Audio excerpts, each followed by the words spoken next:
पाणीपाग को नहीं बड़ अपडेट आहरी 24 घंटा राज्य में प्रबल बर्षिब। राज्यर विभिन्न जिल्ला रे प्रबलरू अति प्रबल वर्षा हेबा नहीं पूर्वानुमान करिछि आंचलिक पाणीपाग विभाग। वर्तमान राज्य में लगाण वर्षा जारी रही। ओडिशा उपरे सक्रिय रही घूर्णिबलय। दक्षिण बांग्लादेश एवं संलग्नवर्ती गांगेय पश्चिम बंग और ओडिशा उपकूल उपरे घूर्णिबलय सक्रिय रही, जार प्रभाव में राज्यर विभिन्न स्थान में वर्षा लगी रही। विशेषकर उत्तर ओडिशा रे वर्षार प्रभाव अधिक रही। आज प्रबल वर्षा पाई 20 जिला को येलो वार्निंग जारी करा जायछि। 3 जिल्ला रे अति प्रबल वर्षा हेबा नै पाणीपाग विभाग आकलन करिछि। पाणीपाग केन्द्रर पूर्वानुमान आसंता 24 घंटा मध्यरे उत्तर ओडिशार मयूरभंज, केन्दुझर एवं सुंदरगढ़ जिला को प्रबल वर्षा नै येलो वार्निंग जारी करा जायछि।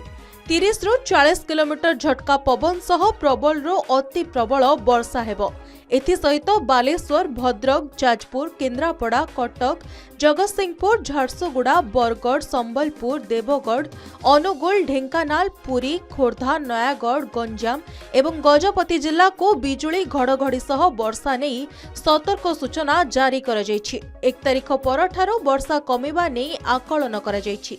अन्यपटे किछि जिल्ला रे भारी वर्षा कारणरू बन्या होइतिबा बेले आउ किछि अंचल रे बन्या स्थिति मध्य रहिछि। ब्यूरो रिपोर्ट, के न्यूज ओडिशा।